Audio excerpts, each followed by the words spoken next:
Buenas tardes con todos. Mi nombre es Judith Karina Marcelo Gutiérrez y el día de hoy voy a compartir con ustedes una experiencia sensorial y el proceso de percepción que se produce a nivel cerebral. Los sentidos que he seleccionado son tres: la visión, el olfato y el gusto. Voy a iniciar con la visión. La visión es ciertamente el sistema sensorial más importante del ser humano. La vía visual comienza en la retina. Los dos ojos remiten información hacia ambos hemisferios cerebrales, de tal modo que el lado medial de la retina siempre difusa y el lado lateral siempre se mantiene en el mismo lado.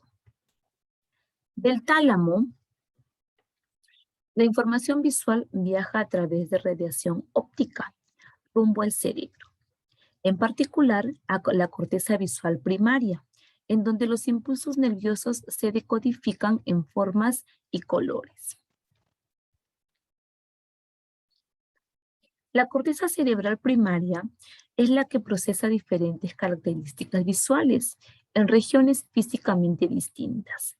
Por ejemplo, si yo observo una fresa, una región va a procesar el color, otra región la forma y otra región el tamaño.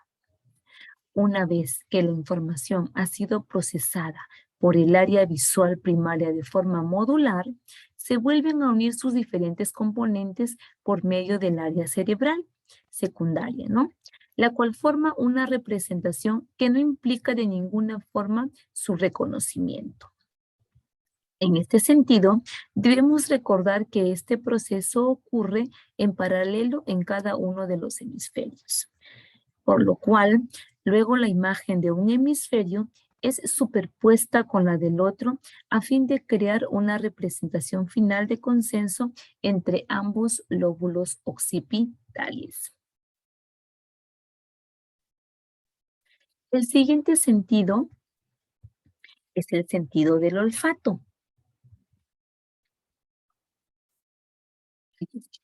Si bien el gusto y el olfato son los sentidos que menor representación tienen en la corteza cerebral, es innegable su importancia.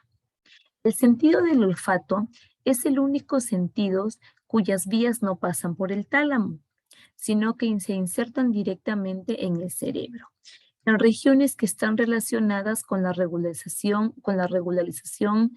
emocional y la memoria.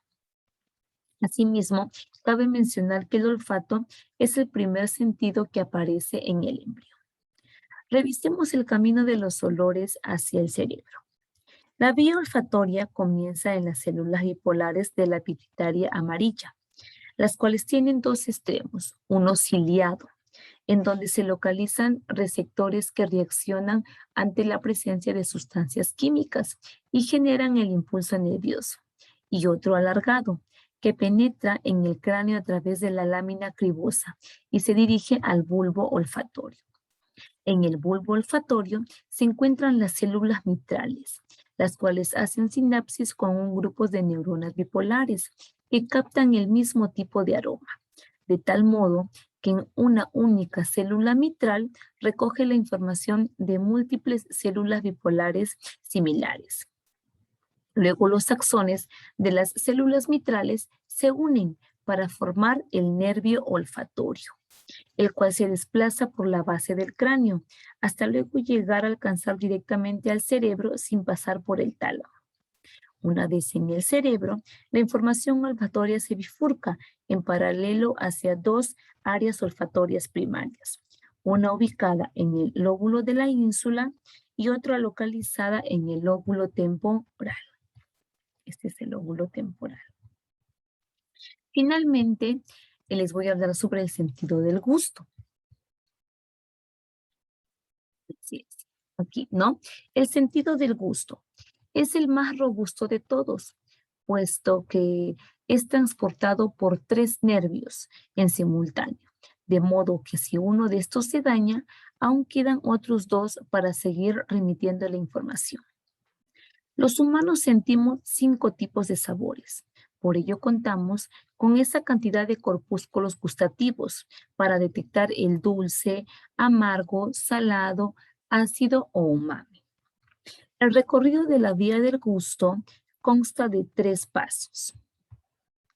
Primero, se inicia, perdón, primero se inicia en las papilas gustativas de la lengua, en donde se disponen numerosas neuronas denominadas corpúsculos gustativos, cada una de las cuales se especializa en la captación de un sabor en particular y en la activación de una área diferente de la corteza. Y una vez que los corpúsculos gustativos generan un impulso nervioso, este es transportado alternativamente por uno de los 3 nervios. El nervio facial, que transporta la información de los 2/3 anteriores de la lengua, donde predominan las sensaciones del dulce y salado. El nervio glosofaringio, el cual transporta la información del tercio posterior de la lengua, donde predominan las sensaciones del ácido y amargo. El nervio vago, el cual transporta la información de la parte alta de la faringe, en donde no existe una clara predominancia de algún tipo de sabor. Sin importar qué nervio sea el que transporte la información gustativa, este ingresa al encéfalo a través del tronco encefálico, específicamente en el núcleo del tracto solitario, desde donde la información es remitida al tálamo.